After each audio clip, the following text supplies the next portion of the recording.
everyone. This is Kathy Mason from MasonWorks Marketing here on Conscious Business Zone with my friend Andrew Kaplan, who goes by AKA Andrew Cap, or vice versa, however you do that.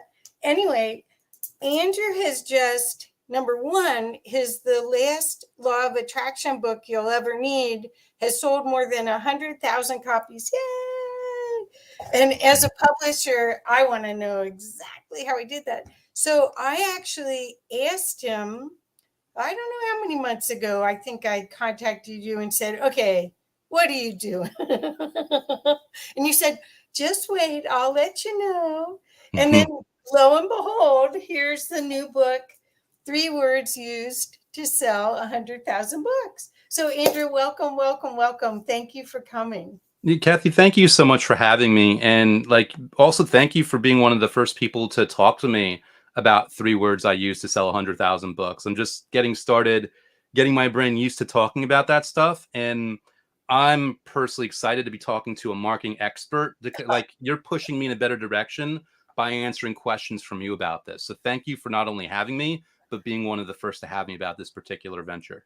Well, I've been watching. I mean, I right away read your energy, and what one of the things that I noticed right away was like the Nike slogan, "Just do it." Those 3 words, where you just said, "Okay, I'm gonna make a bold claim, and I'm gonna do everything I can to make sure it happens." So even your first book, having the last Law of Attraction book, that's a pretty bold statement when there's hundreds of Law of Attraction. I mean, they've been writing Law of Attraction books since like 1930s. So, right? Neville Goddard and Florence Scovel Shinn. And here you came out with like, okay, man, I'm going to do it. And then you did all these amazing ways to get it out there that are unique. So do you want to talk a little bit about let's talk about your journey before we talk about the new book, because the new book comes from, don't tell anybody, comes from the first book.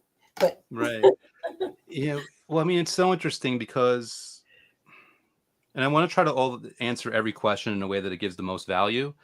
The thing about the last Law of Attraction book you'll ever need to read is I was fully also aware that there's not just hundreds of Law of Attraction books out there. There's 1,000. And in my view, if you're going to put something out like that, you have to bring something new to the table. And by the way, for me, it was very easy to do this because I had been a reader of Law of Attraction books. So I kind of understood the mindset of the reader because I've been that reader. And the way I always viewed it was every Law of Attraction book worth its salt, it's going to have 2 things. Hopefully, it's going to explain the Law of Attraction in a way that's clear and user-friendly. And ideally, it's going to offer manifesting methods or techniques or whatever you might want to call it that are easy to implement so that you can actually get what you wish by way of the Law of Attraction.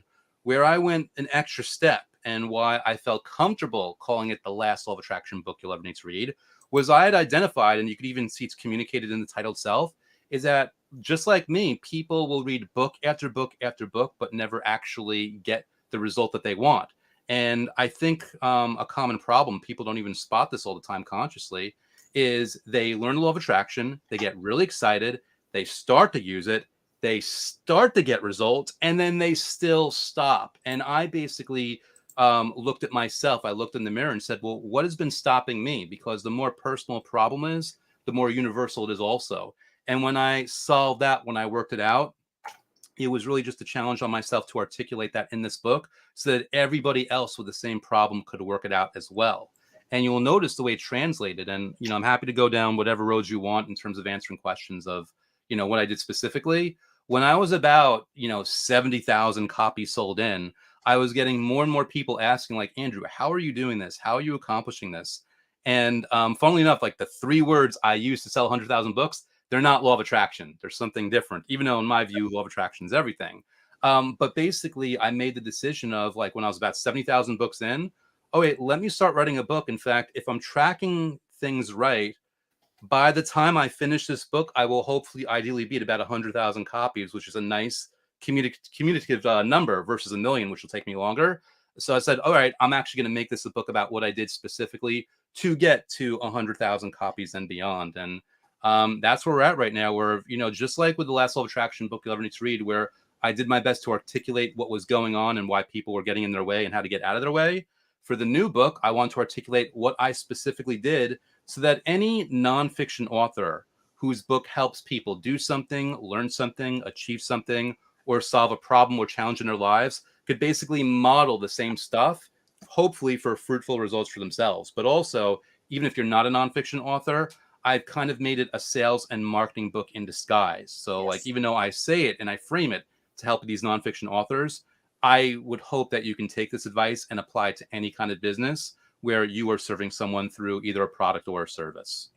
Perfect, because that's what when I saw this book, I read the Kindle, and I've only read it once, so I have to read it again, and I have to get a paperback because I have a Kindle and I want a paperback. One of the things that I wanted people to understand is that marketing and sales are two different things. Marketing is the communication that you do in order to create a relationship with the audience so that they know that you're a resource for them. And then sales come from that relationship. And that's where you are a master at creating that relationship.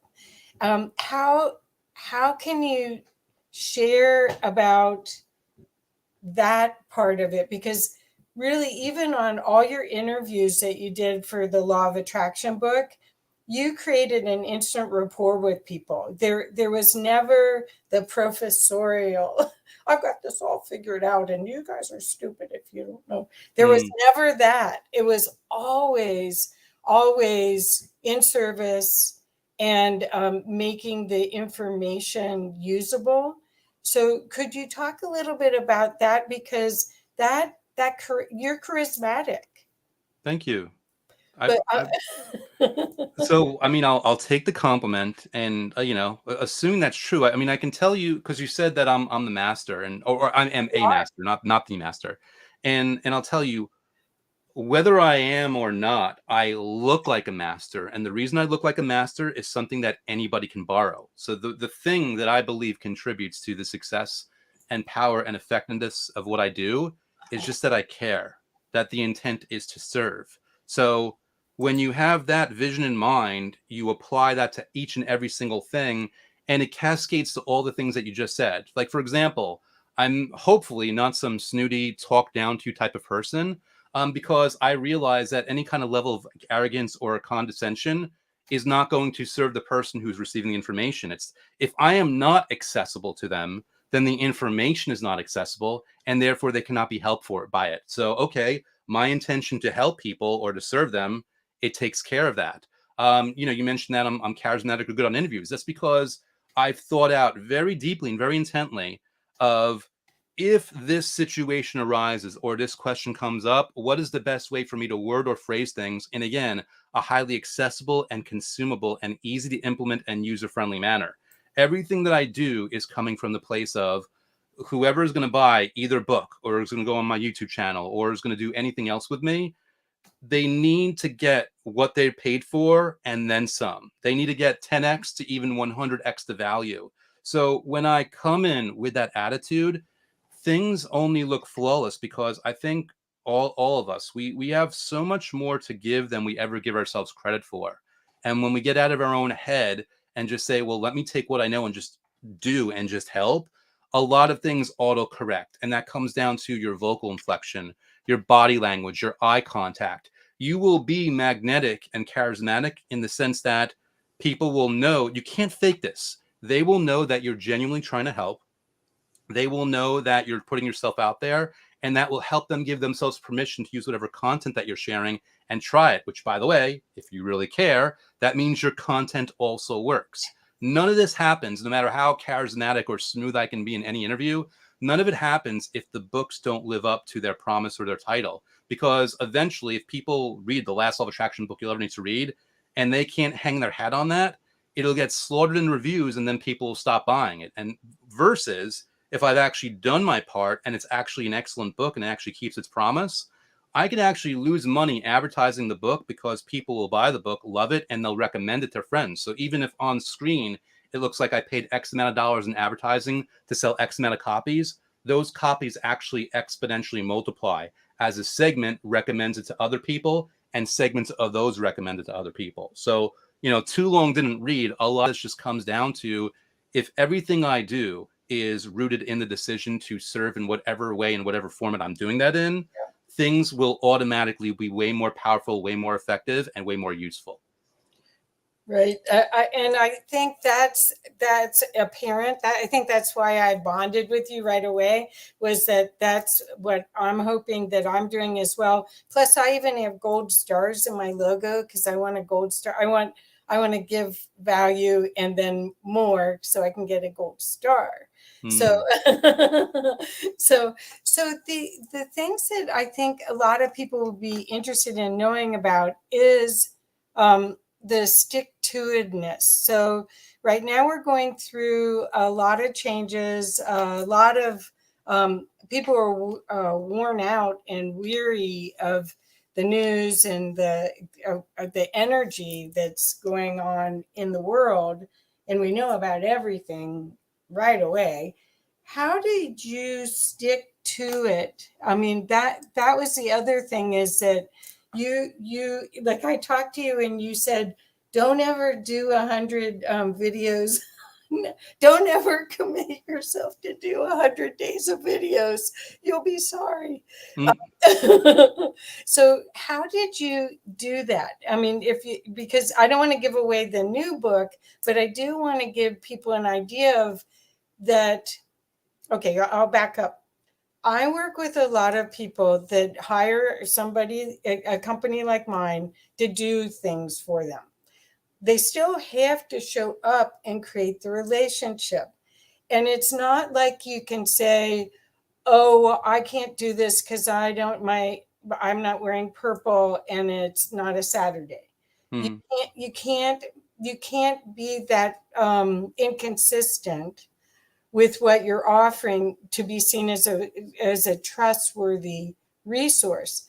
So you've made these huge commitments that really, truly, they're life-changing for you to say you did it. But how do you help people see that or see the value? And how did you do it? Because it's monumental. Honestly, I was watching you going, oh my God. Because I've subscribed to your YouTube channel and everything. And it's like, wow, you're on fire. To me, it was like you were on fire, like on a mission type of thing, right? Yeah, so you use the perfect word, mission, and it has been a mission. And you referenced the 100 days. I basically set out like just to. I had been, and this was about a year ago. I was like a little flaky with my YouTube content, where I didn't feel like I was putting out enough of it. And I told myself, you know what? Let me just commit for 100 days. I'm going to put out a brand new video every single day, which is actually it's bigger than it might seem because I don't just record it, I edit. Like I do everything myself. I'm a bit of a control freak in that way. So everything had to be done by me. And it was a very grueling, exhaustive thing. And to be really candid, there were certain days or certain evenings where it really came down to the wire of getting the video in the can so that I could then publish it.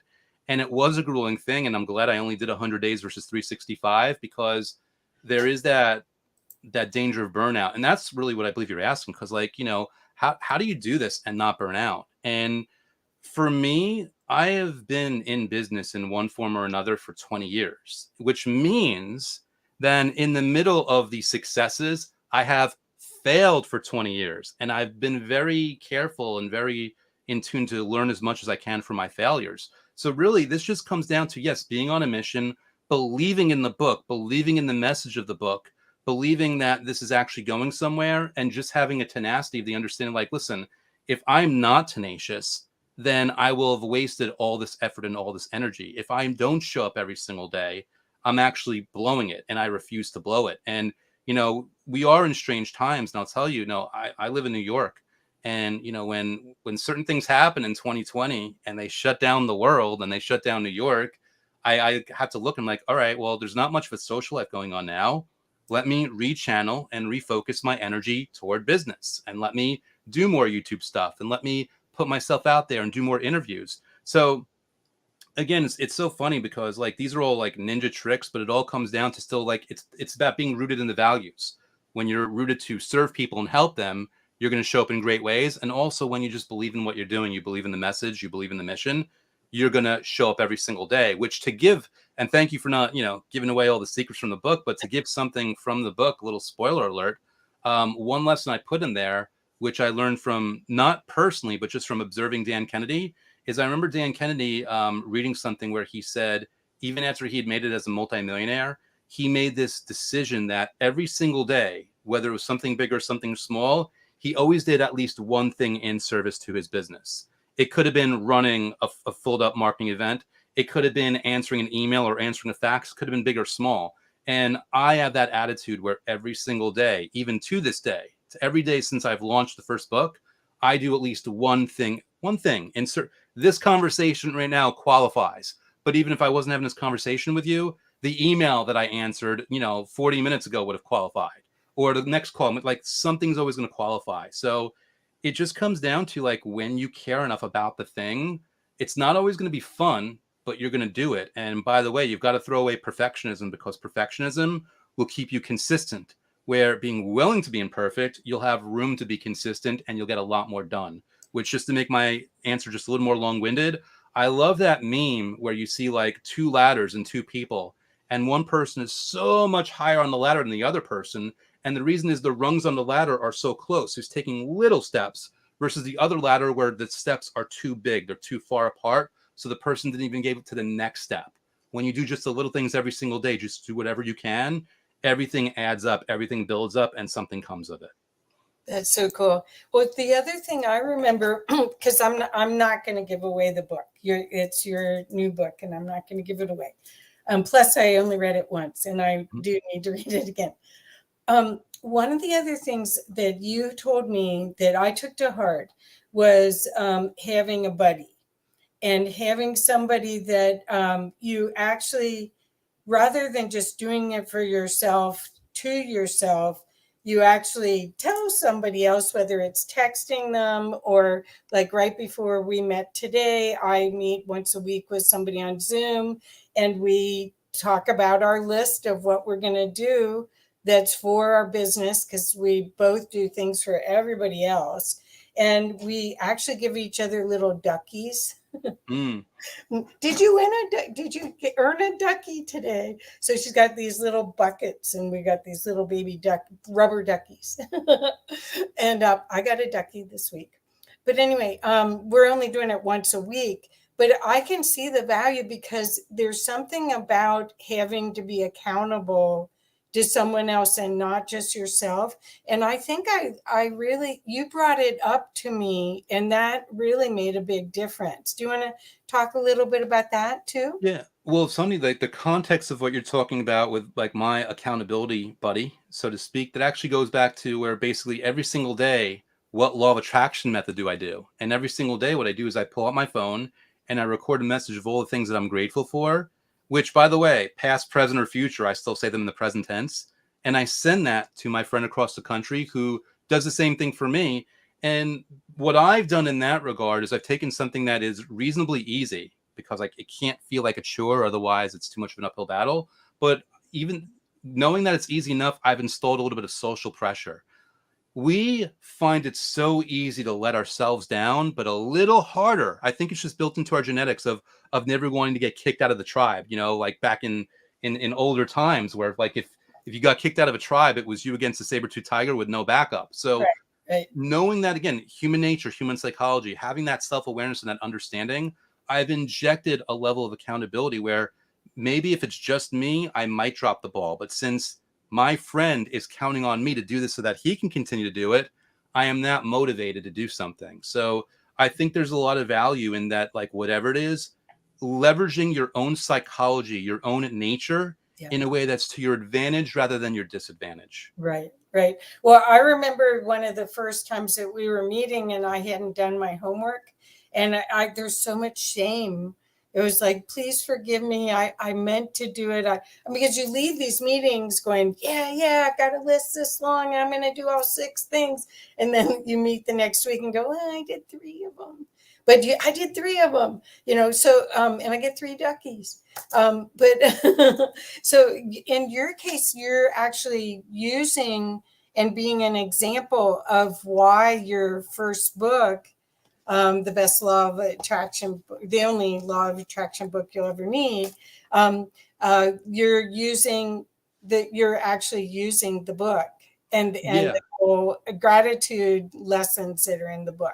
So when you think about, I mean, again, the last law of attraction book you'll ever need to read. If I'm making a book with that title, I better be taking my own medicine. I better be using the content myself. Otherwise, I mean, I can always lie, but you know whether you're lying or not. Yeah. And it literally comes across in everything that you do. If you're being dishonest with your reader or your customer or your client, it comes across in a way that they can feel it. There is a drop in energy. There's an unspoken lack of trust and lack of comfort. There's something off. But when you're honest and when you're in integrity with yourself, that bleeds through in everything that you do, everything you say, and every way that you do and say it. And it sounds a little bit esoteric and out there, but all I can say is based on my own personal experience and the experience of others, this stuff, there's something to it, because we all, even people that do bad things, they always think that they're doing the right thing. We inherently want to feel like we're doing the right thing.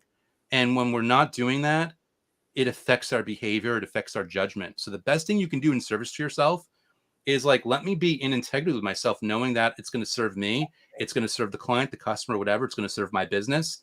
And I'm of that mindset of like Stephen Covey, where you want to make win-win situations. Exactly. When everyone's winning, it is so much easier. There's so much more leverage. That's another thing, like, I believe is part of my success. I'm trying to get wins for everybody, Right. for myself included, in every single thing that I do. Perfect.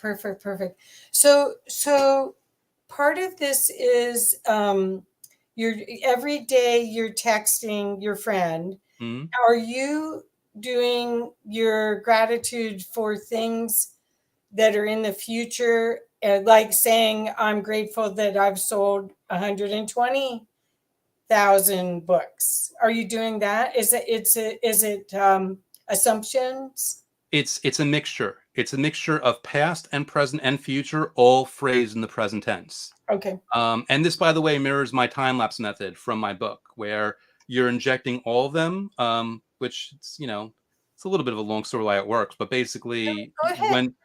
when you're talking about things from the past or present that you're grateful for, and you've inserted future things in the middle of it, there's a level of certainty and confidence to your vibration or your psychology, depending on what your beliefs are, that really carries over in a very strong way.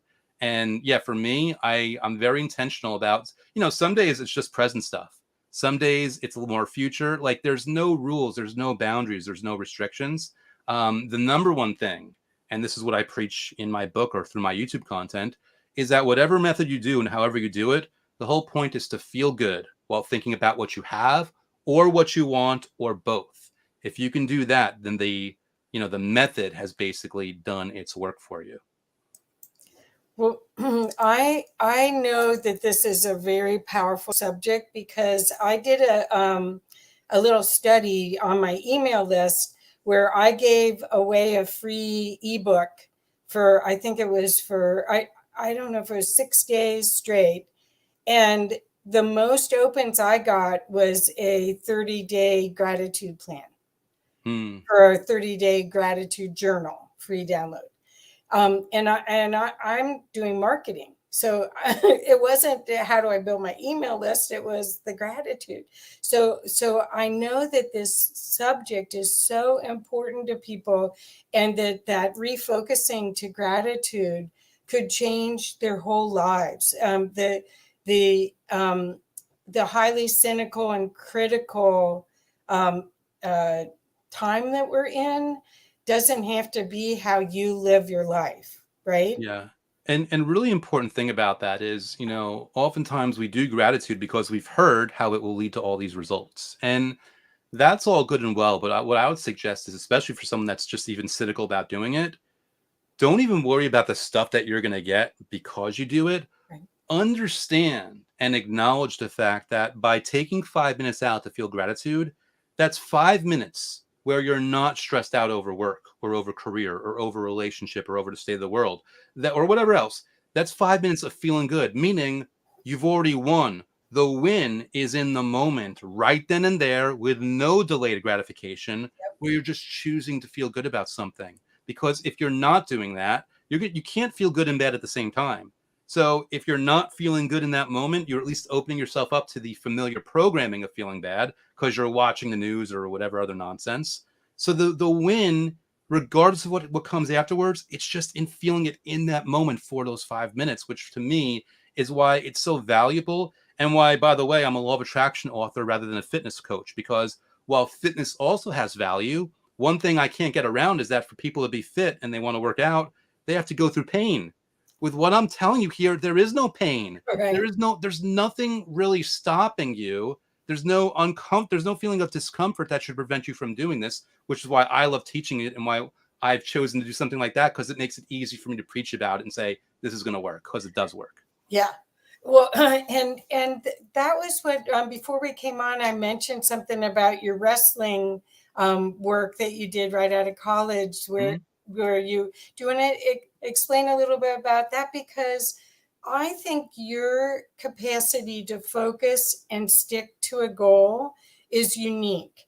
And what I want to highlight that so people understand that that's the key to that's the key to success, in my opinion, is having your vision, finding what feels good, find what your gift is, but sticking with it, not expecting this instant. I mean, the new and improved and the whole commercial world has you thinking that, oh, it's been 3 days and I don't have it yet. Yeah, That's not it, right? it's interesting because like the wrestling thing you're talking about, like I worked for WWE back when they were WWF at the height of their, public relations power and popularity. And I paid very close attention to what they were doing, and I learned, excuse me, I learned everything I could from them. But they weren't the only thing or only people I was paying attention to. Another name that many people probably are not familiar with, Todd McFarlane, who was founder of Image Comics. And if you believe Google, he's worth about $1/3 billion.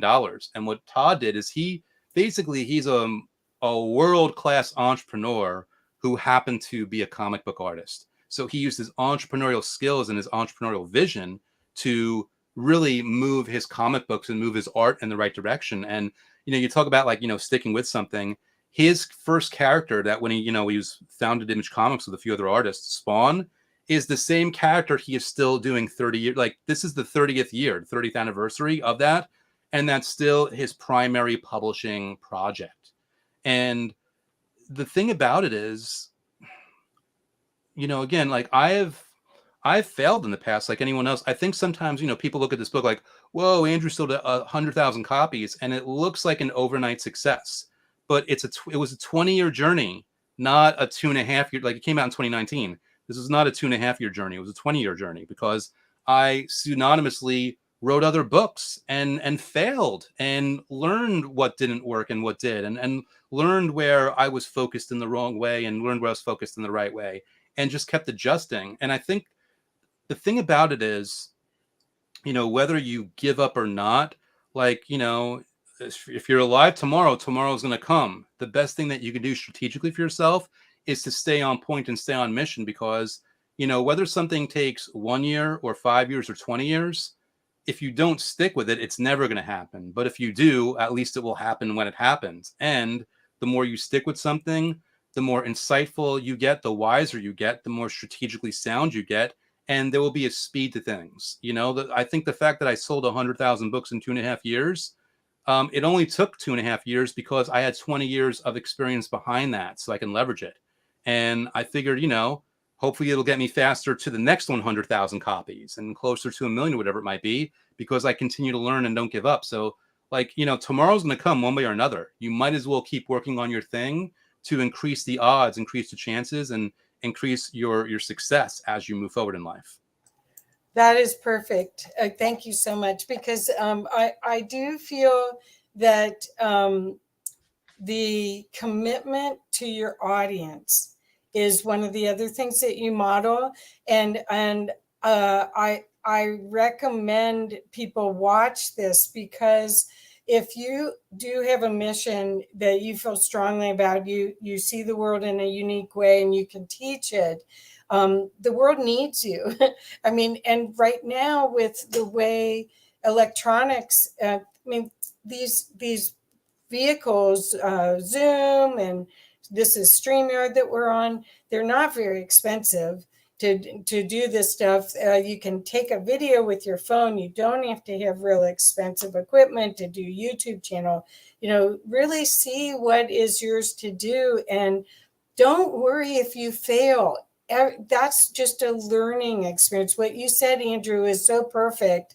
That I had a meeting with somebody yesterday, and they said, "Where have you been? I've needed you for the past 10 years." And I honestly said, "I guess I wasn't ready. I wasn't ready to work with you until now." And that's, everything's a compound. Everything's an opportunity to keep growing, right? Yeah.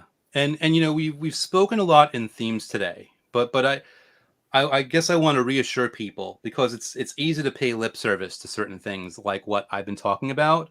So let me give you an example of an actual tactical idea that comes through this intent. So one thing that I share in 3 words I use to sell 100,000 books is when I'm advising people how to title their book. And again, this is targeted, the way this specific part of the advice, for a nonfiction author whose content shows someone how to do something, learn something, accomplish something, or solve a problem or challenge in their lives. And what I basically say is, okay, does the title of your book explain, just the title itself, explain to your prospective reader what's in it for them if they buy and read your book? And if it doesn't do that, you are missing out on so many sales just because of that. But because my intent is to serve, part of that mission is to serve is making sure that the book, through its cover and its title, are both strategically positioned so that the right reader will find it and will use it and will enjoy their improvement from it.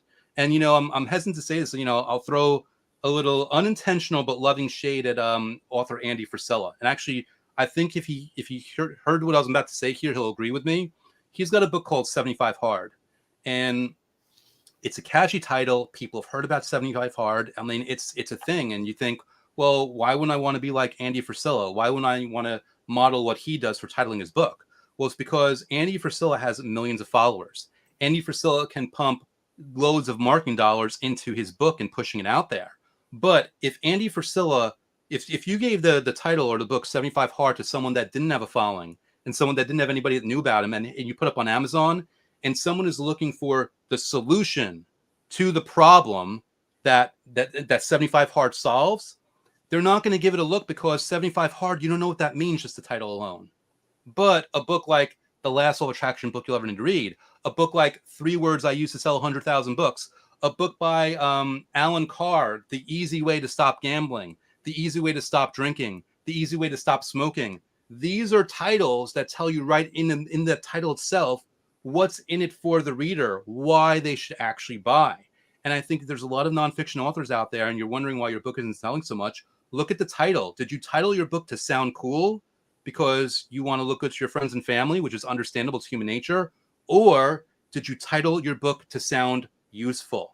That is a clear distinction that if you answer that question, that is one step of many that exponentially will boost your results. And by the way, I want to preface this by also saying, and I say this in the book, my way is not the only way. It is not the way, it is a way. So you don't have to title your book like that. I would just suggest that you might want to consider that as an option and think about the kind of results you might get, because when you titled your book in a way that tells the reader what's in it for them if they buy it, and they're scrolling and browsing through Amazon and they see your cover and they can read it very clearly, that right there might get you a sale that you otherwise would never have gotten. Yes, that's perfect. I was taught to make the title short and the subtitle could be long. So Yeah. that was one of the things in your book. I thought maybe I should try that. I can try that. In most cases, for people that don't know about Amazon, the way it works is you can put keywords and other content to make it easier for people to search for your book. But there's nothing higher in the hierarchy than the H1 tag for the title Hmm. in that database, because Yeah. Amazon's a huge database. And think about what I did. I mean, if the last law of attraction book you'll ever need to read isn't a strong enough title, it has the words law of attraction book in the title. I mean, so if people are searching for law of attraction book, that's going to be higher in the algorithm by virtue of the fact that it's there in the title, and obviously really aided by the fact that it's a well-reviewed book. Not only with just like 5-star reviews, but I'm about to on the U.S. site. I'm about to cross 2,500 ratings and reviews, which is very powerful. It's amazing. All these things, they're cumulative. They all add up. They stack up. Well, there's a lot of good reviews, and it says law of attraction, and he's got people from YouTube, all different parts of YouTube, finding their way to the book because he embeds the link in there and people click on it. Like there's all these different things where every little piece on its own is powerful, but when you're adding them all together, that's where all the magic comes. That's why, a complete basketball player, it's not enough to dribble. You have to also know how to shoot the ball. You have to understand defense. You have to know you have to understand the offensive system of whatever your coach is telling you to do. All the pieces add up so that, there was a player played for the Charlotte Hornets back in the 90s, Muggsy Bogues. He's 5'3". Okay, can't fix his height. He's only 5'3", but he he compensates for that with his ball handling, with his passing, with his his court awareness, with his court intelligence, with his understanding of the system. Like all these things added up where whatever you've got going on, you are not a perfect, complete picture for whatever you're doing. Like me, I am not the complete package for law of attraction in the sense that I could probably do better on thumbnails. I probably speak too fast sometimes. Like I'm not perfect, but I do enough things well enough because I care enough that it adds up for what looks like a masterful marketing effort. And it is masterful in the sense that I go all out with tenacity and with willingness and with vigor and with ambition to make something happen and to make an impact. That's what makes it masterful, because that's what makes it actually have a genuine impact. Right. Well, you're building a tribe, and you care about your tribe, and I do.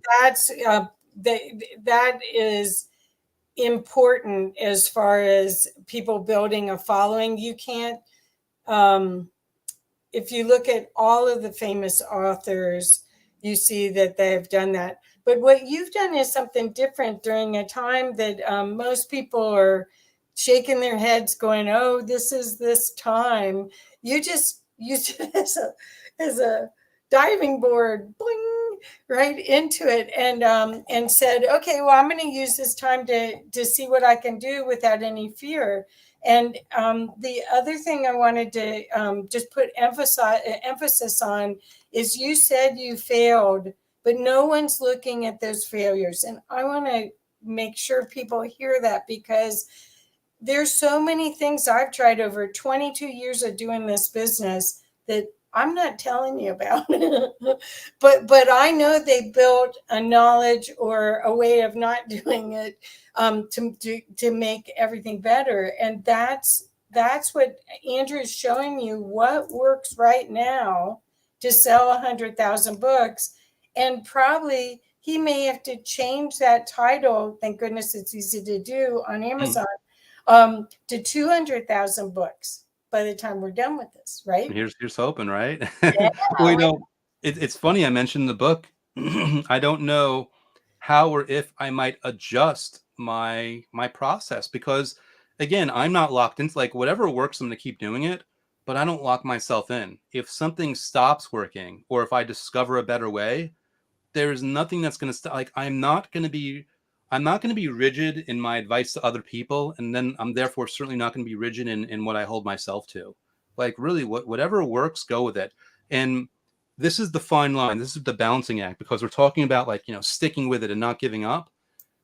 In the midst of all that, there needs to come a level of flexibility, where you just make sure that you're not doing it because you're quitting, but you're actually doing it because you've discovered that a pivot or a change is actually in your best interest. It's actually something that you want to do. It's actually something that you're fulfilled in doing. So be open to shifting course and changing and pivoting, but only in the sense that you're not really giving up. You're just adjusting what you're doing because you've noticed that this little shift is something that's going to help or work for you. Or you're just willing to experiment with something. You're willing to experiment with that different platform for advertising. You're willing to experiment with a different cover for your book. You're willing to experiment with a YouTube channel or whatever it might be. Just, give yourself flexibility, but overall, the reason that you shouldn't give up is, you're worth it. No matter how much anyone else in this world loves you or cares for you, no one else can take responsibility for you. Regardless of what you have going for you or going against you, regardless of what advantages or disadvantages you have, regardless of what are hurdles that you have to personally jump, no one's going to take care of it for you but you. So you might as well say, okay, what can I do here? What's the secret hack to help me? Oh, well, religion has said it, whether I'm religious or not. When you find a way of serving and helping others, when you give value to others, that actually turns out to be value for you as well. Right. And when you tap into that and you observe the results, it's a life-changing, paradigm shifting, magical moment for you that will serve you for years to come. Well, the thing I was watching your YouTube channel, and that's what I think that's one of the reasons why I called you and talked to you 3 months ago, because it was like, how are you doing these every day and keeping your energy high? Because it wasn't fake. Mm, That's the thing is, I mean, I do these twice a week and I have for 3.5 years, and I love learning from people. So this is, it's like, oh, bad hair day. I don't care. Or, oh, I forgot lipstick. Okay. Yep, I did. All of that, it doesn't matter because it's not about me. It's about the excitement to learn from you. And that's genuine. That's not something that's why I was trying to say before is find what you're like just thrilled with and then do that, and that'll create your tribe, right? yeah. It's going to be a lot harder to keep up with something. And no matter how strong-willed you are, no matter how strong you are, it's going to be so much more of an uphill battle to keep up with something if you hate it. So, like, and again, I think there's a lot of cliches, like, find what inspires you and do that. Yeah. The reason for that is it's about basically understanding, again, human nature of, like, we are fueled in certain ways and we are motivated in certain ways. And the whole key to finding something, it's not even about being happy. I mean, it really is, but just in terms of your success, it's about being in a state, a mental, emotional, physical, and spiritual state where you can sustain what you're doing and you can leverage it and you can make things happen. It's Yeah. about strategically choosing something that's going to get you in a state to make things happen. Right. And I think that's the excitement, just like a little kid of wanting to learn more and trying this and trying that and not being you said about being perfectionist. I'm a Virgo, so I had to get over it. Mm, But but it's about a creative expression, really. It's like when you were a little kid making mud pies, you didn't make them all the same. You mm, made this one like that and that one like that. And so I think that's the fun of it, the excitement and fun of it is sharing your vision of the world and then helping the other people understand it. The other thing I remember when I talked to you is I was saying, "Oh, how are you doing your thumbnails?" And I mean, I was asking you like probably dumb questions, no, but they not helped. really. They helped me a lot. It was like you told me what you did for that. I mean, I was asking specific things, and you had answers right on your fingertips of how you were doing it and how you could share that. And that's why I wasn't surprised when you said you had a book that talked about it because there's you've created a way that anybody could do this if they really Thank you. wanted to. I really hope so. I really appreciate that. And by the way, I don't even know if I articulated this in the book this way, but just like a little tip for people of, like, how can they differentiate themselves? Take whatever industry you're in and find the things you don't like, and don't, condescend to it and be negative, but identify things that you think can be better and just make them better. Like, for example, again, I am not the perfect YouTuber, and there's I definitely have improvements to make in terms of production quality, and who knows what. There's always growth to be made and had, but I do look around at other channels of people that do law of attraction who have way more subscribers than me and are way more successful, and I look at some of them. I'm like, these videos are horrible. Like, there's one person in mind where I won't say their name, but they've got well over 100,000 subscribers, and their videos are boring. They have a really strong thumbnail, and you click on the thumbnail because you're really curious, like, well, what's the answer? And then the person drones on for forever. And me, I can never get through the video. I'm like, I'm so bored, and my time is worth so much more. That's one example. So for me, one thing you will notice, whether I'm a good YouTuber or not, is that hopefully at least you see I get to the content a lot faster in my videos. And that's because I see other videos where people drone on and on about nothing, and they don't actually help or serve their audience. I'm like, let me be the person that actually gets straight to it. And there's no fluff. And I'm not stretching out the videos longer just for monetization purposes. I'm not stretching out longer so that people will watch longer and YouTube will pay me more money. No, I will make them better videos, and shorter if they have to be, because then more people will talk about it, and then they'll get more shares, and that'll serve me better. But in the meantime, let me actually just make them good. So whatever industry or whatever world you're in, find the stuff that you always thought should be improved upon and do it better. And word of mouth, recommendations, reputation, all those things in many ways will take care of themselves for you when you're not even looking. Right. That's perfect. That's perfect. Okay. So I know we want to talk about the new book, and I don't know how you're going to keep talking about it without telling people what the 3 words are. I can't, trust me. I can go on, like, I can give you like more tactics from the book without ever. And by the way, the reason that I'm not revealing the 3 words, because I try not holding it back, is I think it's really important that I'll show you. So this book, I was very intentional about this book in that it was an experience. It wasn't just like a book that you get through. It was a 208-page experience with an ebb and flow, almost like a song. This book is the same thing. And really what I wanted to do with it is, like, part of the experience is the reveal of the 3 words. First, when I've kind of like, painted the right picture and built the right palette before it. And then once I give the 3 words, and then once I give all the strategies that account for the 3 words. So the reason I'm not revealing it is because I don't want to spoil the reading experience and therefore the implementation process for a reader. But I can still give, like, you'll notice, like, I gave you that titling idea. You didn't have to know the 3 words in order to do it. And that's the beauty of it. When you don't know what the 3 words are, but you still understand the motions you want to take or the actions you want to take, that's when magic happens. Again, another thing to give a tip here.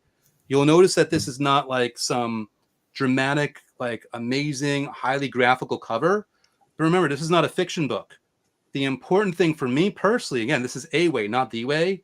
The important thing is that if you're scrolling on Amazon, you can clearly see what the title is, because it's the strength of the title that's going to lead to sales for me.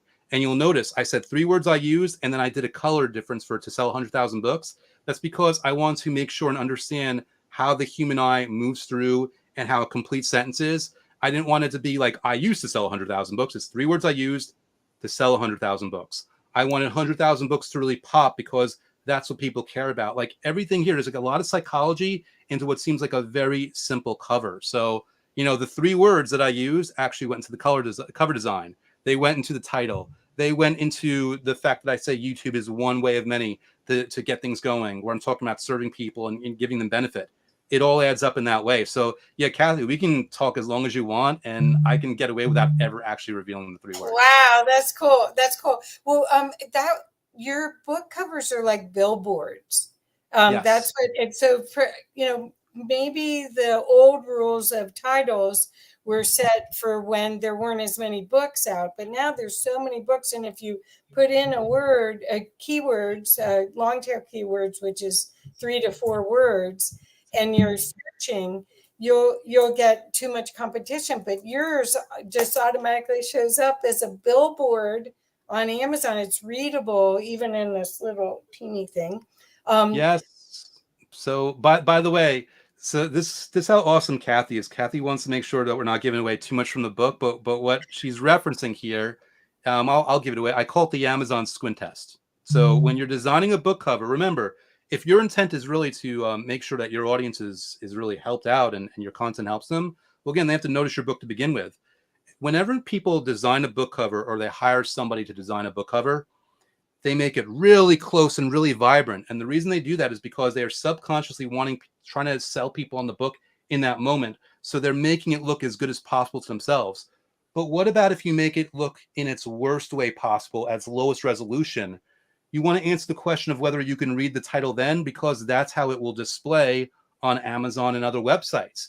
Accounting for that kind of knowledge, that kind of information, it will help you make better decisions when you're designing your cover, because it's not about a fancy color or a fancy graphic. It's about, if someone is looking for the answer that your book provides, they can actually read it when they're on the screen. So it's really important to think of these types of things and these types of insights, because every click counts. Every new person, again, if your book is awesome, every reader is potentially an additional sale, because they will hopefully recommend that book. Everything that I do is basically building in this ecosystem of value for people across all these different formats and all these different ways, which I don't have to do all the different ways, but I have my choice. I can pick every single thing. I could pick one thing here, one thing there, two things here, or zero things there. It doesn't matter. But when I'm thinking on that level, it helps me make better, more strategic, more sound marketing decisions that's going to get the book out there. Because for me, money will be a byproduct. The important thing is that the book gets to the right people who can be helped by it. Because when you have that in mind for whatever product or service, everything else takes care of itself for you. In my experience, the book usually is at the very top of the funnel, and then usually there's training or other things that are a lot more expensive.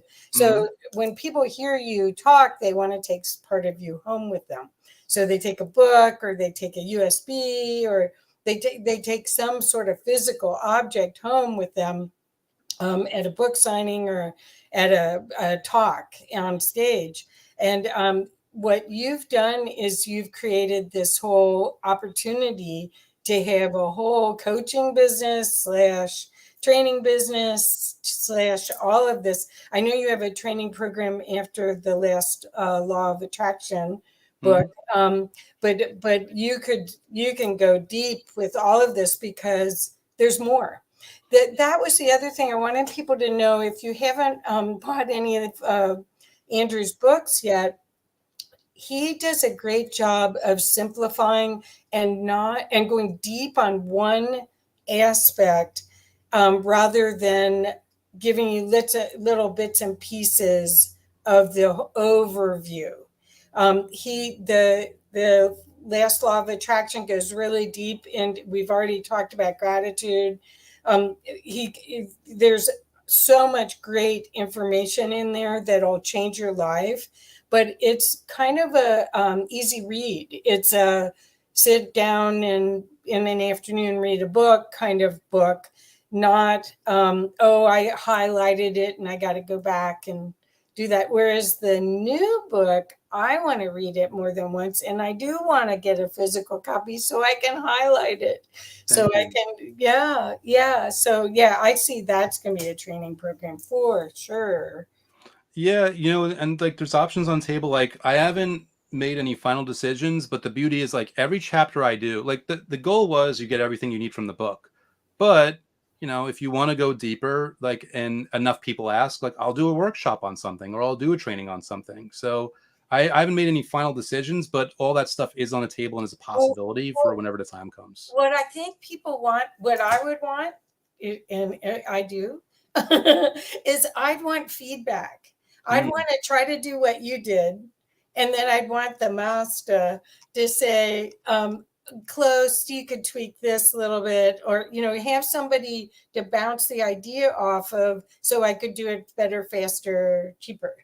Because I don't want to spend another 20 years learning. I want to take what you've done that that's rocking it right now during these changing times. You figured out the formula. I want to do that, but I would want to make sure I did it right. Do you know what I mean? Yeah, thank you for that feedback. It's good to know. I am available for people one-on-one. I mean, I'm a little hard to track down these days, but I have done it and I do it. But it's good every time I hear someone say like, well, that's the important thing, because I registered at my brain, because best thing you can do is understand like what are your readers asking for. Well, it's more about having, again, accountability, but also having you, when you're so close to something, like you write a book and you actually miss words. I mean, because we publish books, we've been publishing books since 2008, and it's really hard for someone to do their own editing. It's really hard for them to do all of their own stuff. They can do it and then it shows. And then hopefully after they make enough money, then they can hire a professional to do a lot of the editing and stuff, because you can't, your brain fills in the thes, the ands, the the verbs that Yes. aren't even in the sentence, and it's like I was sure I said that or I wrote that, but Yeah, a few good friends of mine actually showed me some typos that fortunately I'm able to fix and upload right away. And yeah, I'm like, how did I miss these? Well, no, of course. Like, because you're the one who wrote it, your brain is filling in the entire sentence technically. You're almost like in a fight with your brain of like identifying things. But also you spoke to something really important, that um I think any wise person does this. Like, if you give, and I'm saying this to everyone out there, if you give the best advice in the world, whatever, you still need someone to give you advice, because one of the reasons that you give such great advice to other people is because you are not emotionally invested in the moment the way that that person that you were advising is. You aren't bringing the same self-imposed limitations or restrictions or fears or uncertainties or doubts. You bring a more open mind to it. And by that same token, whatever you've got going on, you've got self-imposed limits and restrictions that you're not even acknowledging right now. Like me personally, I'm very intent. I try to help and advise really smart people, but also people really similar to me, because I know then I can go to them and they've got the same skill set minus the restrictions, minus the self-imposed beliefs, and they can help me and give me advice that I otherwise would not have been able to give myself, because I'm just too in the middle of it. I'm too emotionally invested for that. Very valuable thing to find somebody with at least your level, even just close to your level of insight and wisdom, and have them advise you, because they'll do better than you can do for yourself. right. And you look at all the professional athletes and a lot of the highest level CEOs, they all have coaches, they all have people that they rely on, that mentor them or that help them give mirror back their stuff to them so that Yeah. they can keep working. So that's I hope you do that. I hope you become that for people, because there's so many people that have incredible messages that need to get out right now in these changing times. And what you've done is, it's pure genius, and it took guts. Thank you. I'm telling you, I just admire so much what that 100 days of doing a video. I can't tell you what that. So first of all, That's like thank you. a nightmare. Your reaction right now is the perfect reason why I did it. Like, thank you for bringing that up, because I'll tell you, when I was in the middle of it, especially like in the 80s, and well, I mean the 90s, as the finish line was there. The day 75, day 79, day 81. I mean, dog days of summer. It was a year ago. It was very grueling, but having anybody say like it made an impact, that was the reason that I was doing it. So thank you for that, because it means the world. I still get emails from people. They'll find their way back to those videos like, whoa, dude, you did 100 days of, like, whoa. Like, yeah. Well, also, it's like we're rooting for you. It's like, you can do it. You're almost at the finish line. Wow. And Yeah. They were good. They were good. None of them were lip service. None of them were, oh yeah, I've got to do one, so I'll just do something. They Yeah, were that all, was Kathy. The challenge was not phoning them in. Like I had to make sure, like I can't just phone these in because then defeats the whole purpose. So yeah, thank you for yeah, that no, it's acknowledgement. great. It's great. So should we show everyone your website real Yeah, quick? by all means, I and can everyone will see like when Kathy loads this up, I keep things very basic and very easy because really the my websites are the worldwide global platforms on whether it's like Amazon or YouTube, whatever it might be. But you can see awesomemarvelous.com will just forward you to the three primary things, and obviously if you're an American user and you click on Last Law of Attraction book you'll read, or you click on three words I used to sell 100,000 books, those will go to the American listings, but wherever you are in the world, you can search Amazon or Audible for either of these book titles, and they'll be there waiting for you. And obviously, that middle option is my YouTube channel, Andrew Cap, which, if you want an example, not the way, but a way of putting yourself out there and reaching more people, that is really where I took my content of getting the law of attraction stuff out there and trying to reach more people and trying to help more people. Yeah, it's fantastic, you guys. I think if you follow Andrew, and his real name is Andrew Kaplan, his pen name is Andrew Cap, but on Facebook he is Kaplan, right?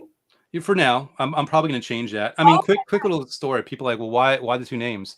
There's already an Andrew Kaplan who wrote books, so I'm like, all right, well, I'm not going to cannibalize my sales or his sales. I'll just shorten my name synonymously because it's not a big deal to me.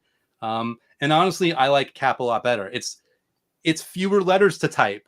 I'm getting the end user to my stuff even faster. So like honestly, I prefer it. It's like and it and you sounds always small, but wear a it's cap, say again. and Yeah, you yeah. People think of the cap also. Yeah. But like I'm actually glad this came up and I'm saying this. It sounds like such a simple, ridiculous thing. It's like, no, it's three letters. Like, listen, every little thing adds up. And even if that thing didn't add up, the fact that I have the mindset that everything adds up means I will do 100 or 1,000 other things that actually do have genuine impact. So even if I'm wrong about it, it's good that I'm thinking in this way. So search for like you're looking for value, look for Andrew Cap. Like, and I mean, by all means, like try to find me on Facebook. Fine. I would hope that the value, what you really have to get from me, is from awesomemarvelous.com because it's the books where I give value. It's the YouTube channel where I give value. Good luck engaging. Like, it's getting harder to track me down on social media anyway. So good luck engaging with me there, to be frank. So like, find me fine, but I lean into Andrew Cap because it's so much easier for people.